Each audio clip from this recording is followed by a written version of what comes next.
Hello viewers, सबको हमारे channel पर फिर से स्वागत है। आज मैं आप सबको लव स्काउट के एपिसोड 7 पर एक्सप्लेन करने वाली हूं और अगर आपने पहले की वीडियोस नहीं देखा है तो जाकर डिस्क्रिप्शन में देख लीजिए, मैं लिंक डिस्क्रिप्शन में डाल दूंगी। तो एपिसोड 7 की शुरुआत वही दोनों के एक दूसरे को घूरने से शुरू होती है। जीउन अनहो को कॉफी देती है और पियानो परफॉर्मेंस देखने के लिए अंदर आ जाते हैं। अंदर आने पर दोनों दुकानदार आंटी की बेटी को हेलो करता है क्योंकि इस प्रोग्राम को उसी ने ही ऑर्गेनाइज किया है। जीउन परफॉर्मेंस देखते समय परफॉर्मेंस पर ही फोकस नहीं कर पाती क्योंकि उसकी नजर बार बार अनहो पर जा रही थी और तो कभी दोनों का आई कांटेक्ट हो जाता है। प्रोग्राम खत्म होने के बाद जीउन वॉशरूम आती है और खुद से बात करती है, अपने आप को काबू करो, और ये कहकर वो वॉशरूम से बाहर आ जाती है। बाहर आने पर वो अनहो को मैगजीन पढ़ता हुआ देख स्माइल करने लगती है। फिर अनहो कहता है डिनर करने चलते हैं, मैं कार लेकर आता हूँ, लेकिन जीउन कहती है अगर रेस्टोरेंट दूर नहीं है तो हम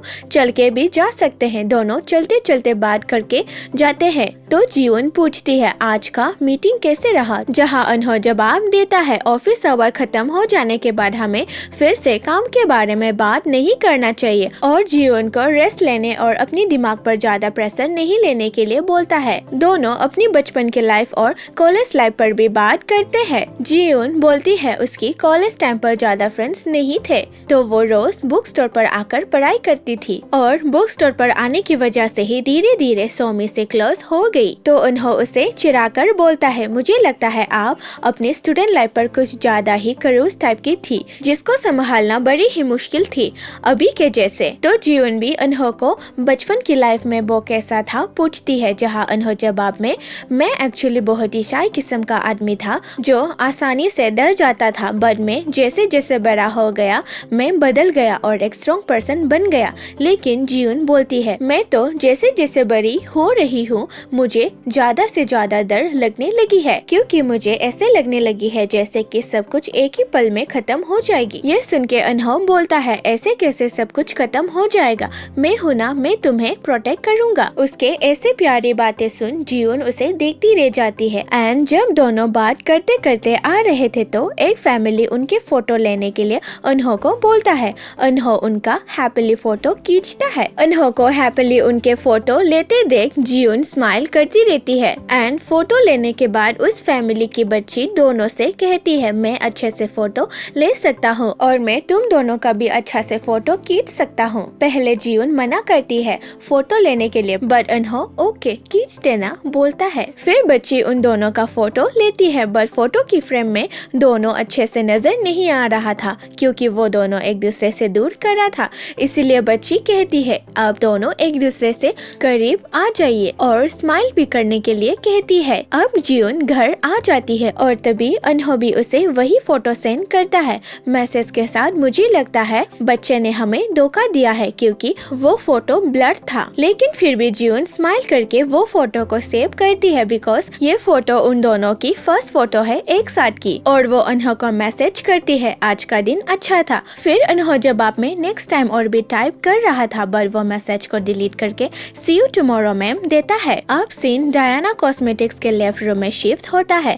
हना नाम की एक लड़की अपनी कलीग्स के साथ मॉइस्चराइजर पर रिसर्च कर रहा था। तभी उसकी एक कलीग लड़का जिनगुक हना को मॉइस्चराइजर की टेक्सचर को चेक करने के लिए बोलता है। हना उसके हाथ को पकड़कर मॉइस्चराइजर को रफ करता है, लेकिन उसको ऐसी करते देख सब कलीग्स चुपके से हंसने लगते हैं क्योंकि ऑफिस में रूमर है कि दोनों डेटिंग कर रहे हैं। अब हना की रिज्यूम को ही मीटिंग में गुरिम जीउन को बता रही है कि इस लड़की ने हमें रीच आउट किया है, उसे न्यू जॉब की जरूरत है। जीउन बोलती है लोग इतना जॉब क्यों बदलना चाहते हैं। गुरिम बताती है क्योंकि वो अपनी कलीग से रिलेशन में थी और उसकी अभी अभी ब्रेकअप हुई है तो एक साथ एक ही ऑफिस में काम करना उसके लिए मुश्किल हो रही है। एंड इसी ब्रेकअप पर चारों गुरिम, ओग्योंग, ईग्वांग और मैनेजर कॉफी पीते पीते बात करता है, इसीलिए ऑफिस के कलीग से डेटिंग नहीं करना चाहिए। बट ओग्योंग बोलती है फिर भी एक बार के लिए मैं ऑफिस में डेटिंग करना चाहती हूँ एक्सपीरियंस के लिए। जीउन अपनी ऑफिस में सोमी के साथ मीटिंग कर रही थी, तभी उसकी नजर अनहो पर बार बार जाती है और अनहो को देख के मुस्कुराने लगती है, पर सोमी ये नोटिस कर लेती है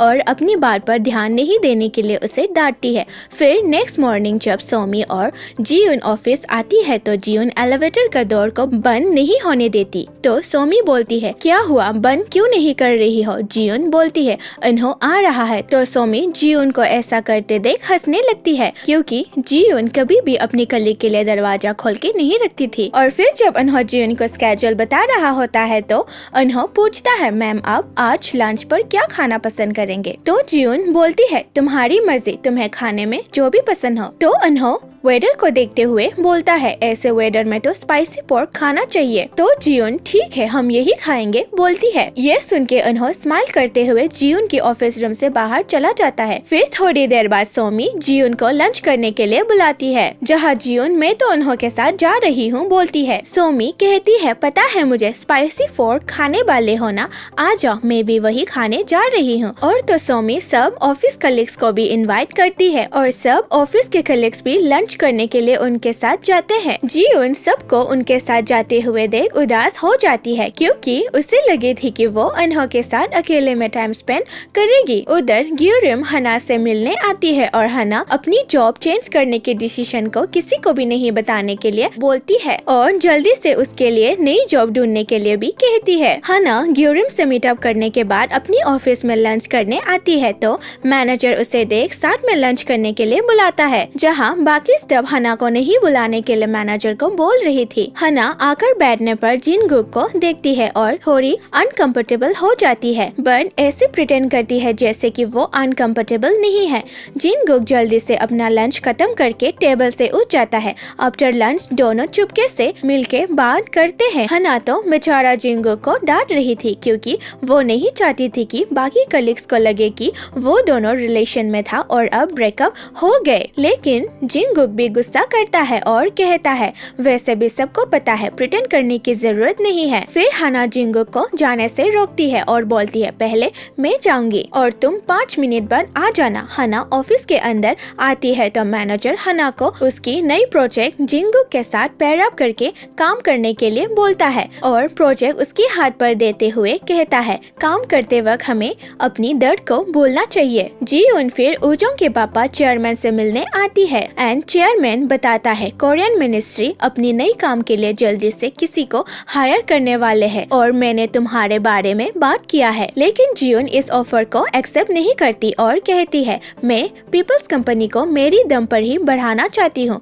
ये बात सुन के तो चेयरमैन थोड़े से ऑफेंड हो जाते हैं एंड थोड़ी देर बाद चेयरमैन से हेजिन मिलने आती है और चेयरमैन से कोरियन मिनिस्ट्री के काम उसे देने के लिए कहती है और भी पीपल्स कंपनी को उसे हैंडओवर करने के लिए बोलती है और जाते जाते ये भी कहती है जियोन से ज्यादा तो मैं आपके काम आऊंगी। उधर ऑफिस में ग्यूरिम को बार बार जिनगुक का कॉल आती है बट वो कॉल नहीं उठाती क्योंकि वो हना और जिनगुक की ब्रेकअप की लड़ाई से थक गई थी और गुस्सा में बोलती है इसीलिए ऑफिस कलीग्स के साथ डेटिंग नहीं करना चाहिए। बट इन्हों बोलता है अपनी कलीग के साथ डेटिंग करना कोई बुरा बात नहीं है। ये सुन के ओग्योंग पूछती है क्या आपने पहले ऑफिस में डेटिंग किया है और उसके बाद को सुनने के लिए सब वेट कर रहा था। तभी जियोन भी उनके बाद पीछे से सुन रही थी क्योंकि उसे भी इन्हों की जवाब सुननी थी और तभी ई ग्वांग जियोन को देख लेता है और वो चौंक जाता है। जियोन ऐसे प्रिटेंड करती है जैसे कि वो उधर फाइल लेने आई है और जाती हुई बोलती है तुम लोग बात कंटिन्यू करो। मीटिंग करते समय भी जियोन मीटिंग पर फोकस ही नहीं कर पाती बल्कि इन्हों को ही देखती रहती है कि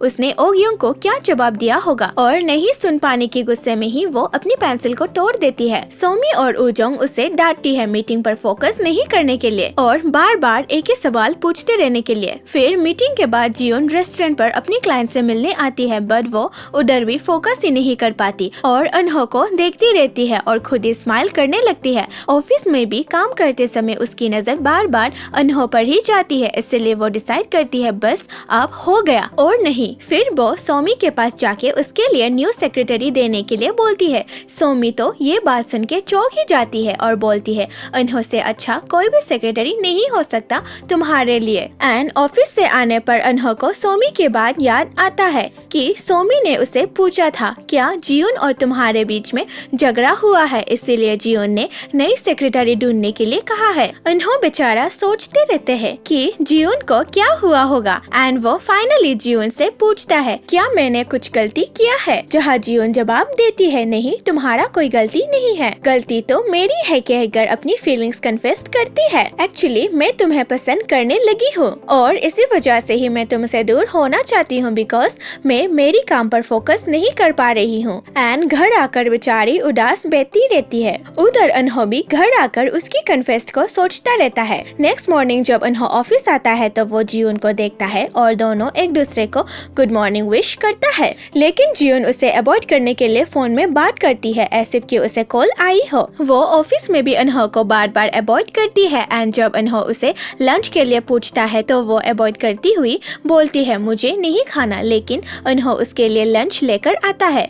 अनहो बेचारा बहुत ही ज्यादा कंफ्यूज में है कि वो क्या करे। उधर उजोंग दोनों को एक दूसरे से आई कांटेक्ट करते हुए देखता है और सोचता है अगर दो लोग एक दूसरे से बार बार आई कांटेक्ट कर रहा है तो उन दोनों के मन में एक दूसरे के लिए फीलिंग्स है। एंड रात को जब अनहो अपना फाइल सबमिट करने आता है तो वो देखता है जियोन ने उसके लाया हुआ लंच को नहीं खाया है और ये देख के उसे अंदर ही अंदर बुरा लगता है। अगले दिन भी जियोन ऑफिस में उसे अवॉइड करती है और उसके साथ कहीं पर भी जाने के लिए मना करती है। जियोन की ऐसे करने से उसे बुरा लगता है। जब भी जियोन बाहर जा रही होती है अनहो साथ जाने के लिए पूछता है, लेकिन हमेशा की तरह जियोन मना कर देती है। फिर जब जियोन मीटिंग के लिए जा रही होती है तो उजोंग उसकी कॉलर को ठीक कर देती है। अनहो ये देख के थोड़ा सा जेलस हो जाते हैं। मीटिंग खत्म करने के बाद जियोन उजोंग से लंच करने आती है। लंच करते समय उजोंग जियोन से अपनी फीलिंग्स कन्फेस करता है, बट जियोन सीधा मना कर देती है